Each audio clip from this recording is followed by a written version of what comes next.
kalian berapa dapat balok 1 dan balok 2-nya.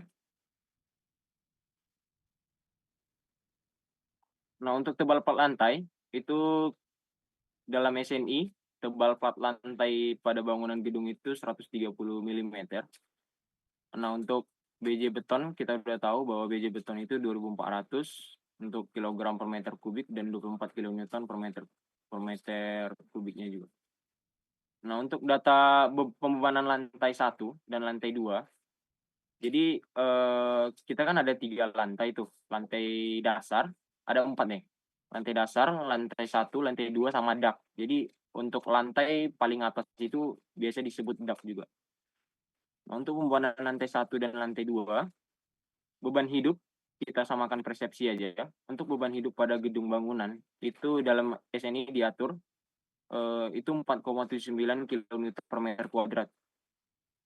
Nah, untuk beban mati, jadi perlu diketahui ya, untuk pembebanan pada struktur bangunan itu terbagi atas 2 ya. Pertama ada beban statis dan kedua itu ada beban dinamis. Nah, seperti untuk beban statis, seperti namanya statis, itu untuk beban yang diam dan tidak bergerak. Nah, itu beban statis itu ya seperti beban hidup, beban mati, dan satu lagi ada beban SIDL namanya. Beban SIDL. Struktur impost dead load kalau nggak salah namanya. Nah, untuk beban statis itu terbagi menjadi 3, sekali lagi, beban hidup, beban mati, dan beban SIDL, beban mati tambahan namanya biasa disebut bahasa Indonesia. Nah, untuk beban dinamis itu beban yang bergerak. Jadi contohnya beban akibat gempa bumi. Itu untuk beban dinamis. Nah, kita fokus ke beban statis dulu. Nah, untuk beban statis itu ada 3, beban hidup, beban mati, dan SIDL. Beban hidup kita samakan persepsi tadi Abang bilang 4,79 kilonewton per meter kuadrat. Dan untuk beban mati itu ada MAP. MAP itu beban mechanical electric untuk plumbing. Dan untuk beban-beban, jadi MAP ini kepanjangannya mechanical, electrical, dan plumbing. Itu kita samakan 0,19 kilonewton per meter kuadrat. Untuk beban plafon itu 0,2 kilonewton per meter kuadrat. Plat lantai dengan tebal 130 mm itu didapat bahwa beban plat lantai itu 3,12 kilonewton per meter perseginya. Untuk keramik finish, keramik finish kita tebalnya itu sekitar 50 mm. Nah, dengan tebal keramik finish ini didapat 0,15 kilonewton per meter kuadrat untuk bebannya. Untuk plester menggunakan semen mortar itu pembebanan di dinding itu 0,24 kilonewton per meter kuadrat. Jadi beban mati ini kita jumlah semuanya dapat 3,9 kilonewton per meter kuadrat. Jadi yang akan kita input pembebanan di balok nanti itu adalah beban hidup LL 4,79 dan beban SIDL 3,9. Kenapa nggak dijumlahkan semuanya? Karena kita mengacu pada SNI ada namanya kombinasi pembebanan. Jadi beban hidup dan beban mati itu reaksi pada strukturnya berbeda. Nah, untuk dak karena berbeda dengan lantai 1 dan lantai 2, apa perbedaannya? Yang pertama itu beban hidupnya nggak ada, karena nggak ada orang di dak, kan kosong gitu loh. Sama kayak atap, beban hidupnya cuman diasumsikan bahwa ada orang yang bekerja, yaitu sebesar 0,96 kilonewton per meter kuadrat. Untuk beban matinya tentu ada ketika orang bekerja, MAP untuk mechanical electric plumbing itu 0,19. Plafonnya tergantung bangunannya sih, kadang dak itu nggak pakai plafon tapi kita buat aja plafonnya 0,2. Plat lantai 3,12 itu tebalnya 130 meter, 130 mm, dan mortar. Jadi di dak itu nggak ada pasangan keramik karena biasanya memang nggak ada. Jadi kita keramik finish itu kita hapus, kita buat jadi mortar, hanya plesteran untuk di daknya. Nah, untuk beban balok itu kan ada namanya pasangan dinding setengah batu dan pasangan satu batu. Nah, untuk pasangan setengah batu itu biasa kita lihat di pasangan-pasangan batu pada umumnya di bangunan, itu pasangannya menyamping. Nah, kalau pasangan satu batu itu dia lurus secara vertikal. Jadi itu namanya pasangan satu batu. Kalau yang kita arah arah dimensi paling panjangnya sejajar dengan balok itu pasangan setengah batu. Nah, untuk pasangan setengah batu itu didapat bebannya 250 kN per meter kuadrat. Nah, untuk tinggi lantai 5 meter itu didapat beban distribusinya kilonewton per meter. Jadi untuk dinding setengah bata itu di SNI diatur 250 kN per meter kuadrat. Karena dia memanjang ke atas, maka kita pakai rumus 250 kali tinggi lantai, sesuaikan dengan lantai kalian ya. Misalnya lantai 1 tingginya 5 meter ya 5 meter buat, dan beda-beda tiap lantai kan, Z1, Z2-nya beda-beda. Nah, kita peroleh beban SIDL-nya 12,26. Nah, karena dimensi daripada arah horizontal dan arah vertikalnya kalian masing-masing berbeda, kalian harus paham sendiri arti panjang bentang ini. Jadi misalnya buatlah nama lokasi baloknya AB. Jadi nanti kalian di lantai 1, lantai 2 itu harus teliti dan berikan nama masing-masing balok kalian. Jadi misalnya balok 1 ini panjang bentangnya 5,4 dan 4,4. Nah, untuk panjang ini kan tadi udah bentar deh, di copy aja.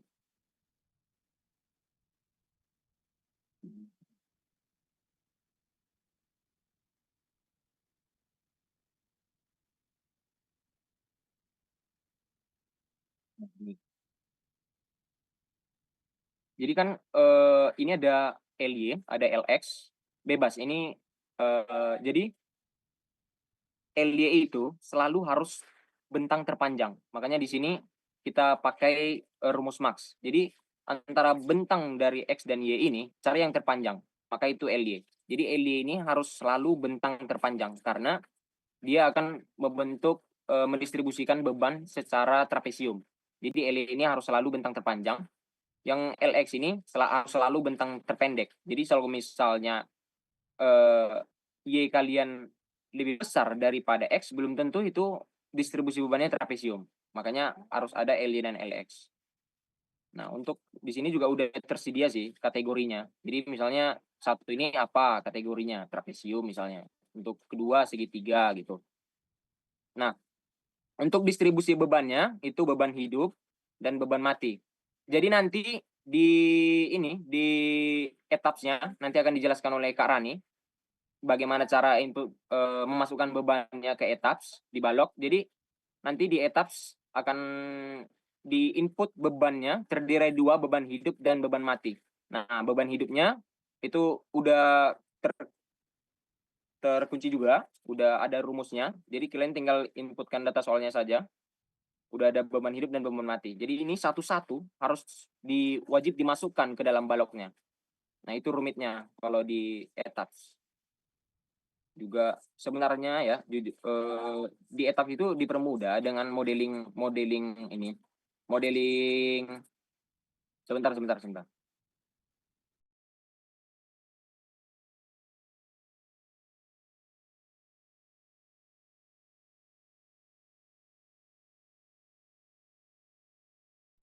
Oke, kita next. Jadi karena Pak Ridwan mintanya harus beban envelope, ya terpaksa kalian harus ribet agak susah dikit ya. Oke, mungkin sekian dari Abang, dilanjutkan oleh Kak Rani langsung ke etap. Silakan, Ran.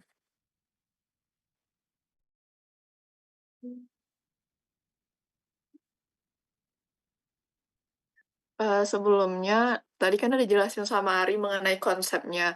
Jadi untuk sekarang pengaplikasiannya di etap. Sebelumnya Kakak akan jelasin dulu mengenai maksud dari lokasi balok ini. Kalau kita lihat di etap kan itu ada sebentar.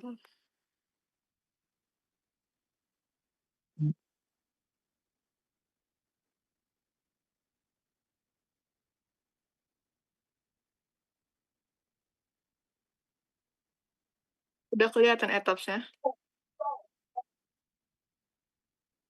Kelihatan nggak etapsnya? Putaran. Jadi, untuk penamaan balok tadi, ini disebut dengan, as A, B, C, D, E, F, dan sini 1, 2, 3, 4, 5. Jadi nanti kalau misalnya, eee, pada bacaannya pada A1 balok AB, itu maksudnya adalah, di sini letaknya, yaitu A1 balok AB. Dan misalnya di sini, kalau di sini berarti As4 balok DE. Kalau ada yang mau bertanya nanti tanya aja di akhir ya kalau nggak ngerti. Jadi balik lagi ke Excel-nya. Di sini kami udah buat Excel-nya untuk kalian. Jadi nanti kan setelah kalian input nilai bentang X dan Y-nya itu udah otomatis terinput ke Excel ini. Ini untuk A1 balok AB itu beban hidupnya yang akan kita sebenarnya beban hidup yang didapatkan itu 8,21. Namun itu tuh kan, cuma untuk beban hidup pada plat. Kalau digabung dengan beban hidup pada balok, makanya beban hi maaf, ini untuk beban hidup pada plat dan balok. Kalau misalnya untuk beban matinya itu perlu ditambahkan dengan beban mati tambahan dari balok tersebut. Jadi beban mati tambahan dari balok tersebut tadi seperti yang dijelaskan oleh Ari, yaitu dengan menambahkan tinggi lantai terlebih dahulu dan, berikut beban mati tambahan dari balok ini. Maka nanti pada saat penginputan yang kalian pakai untuk data menginputnya itu yang ini. Yang gitu. Oke, Kalinda. Oke, untuk penginputan di etapsnya, ini etaps yang kalian gambarkan itu nggak ada, seperti yang dibilang kemarin, nggak ada ininya, nggak ada lantainya, jadi langsung balok dan kolom aja. Mulai dari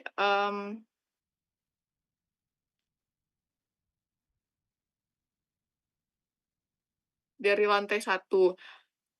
Jadi kalian tuh cukup mengklik dari baloknya aja, ini emang satu persatu input bebannya dengan manual, jadi klik untuk misalnya untuk A1 balok AB, klik aja baloknya, seperti ini, klik kanan, diklik, kemudian klik assign, lalu klik frame load, distribute. Pilih beban yang mau kalian masukkan, yang pertama beban hidup dulu. Untuk beban hidupnya tadi, yaitu adalah 8,21. 8,21, masukkan 8,21 di sini, kemudian klik apply, dan oke. Begitupun untuk beban mati tambahannya, klik lagi baloknya, kemudian klik assign, kemudian klik frame load, distribute, kemudian pilih beban matinya. Untuk beban matinya yaitu 6,68.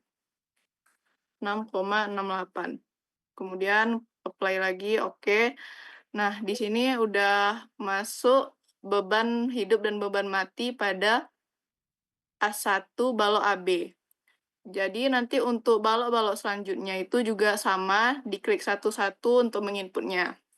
Jadi kalian nggak bisa mereplikat dari beban lantai 1 ke lantai 2 dan ada atap karena itu nilainya beda-beda.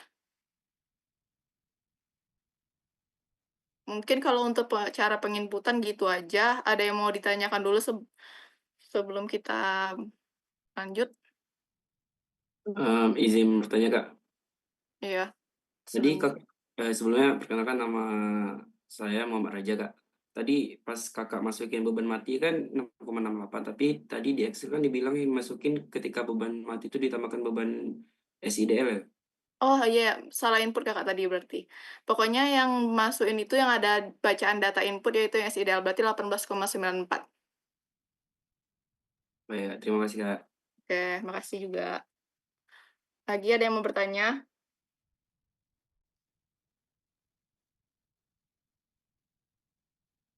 Kalau nggak jelas ditanya aja sebelum nanti kalian bingung. Kontainer bank. Kemana tadi?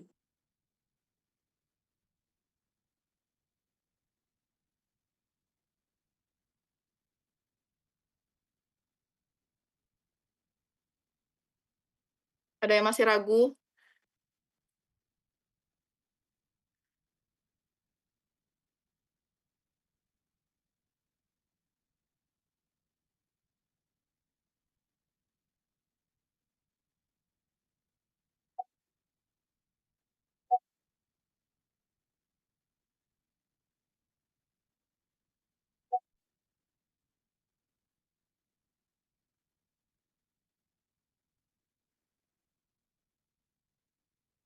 Metode amplop ini seperti ini.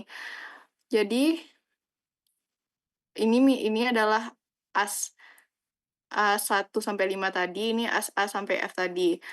Jadi bentang terpanjang, kalau misalnya bentang terpanjangnya berada di A, berarti itu adalah nilai LY-nya. A sampai F berarti itu adalah nilai LY-nya, makanya dia bentuknya trapesium.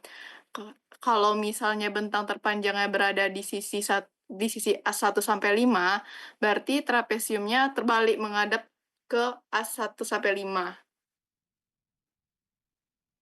Ada yang mau ditanyakan nggak? Ari.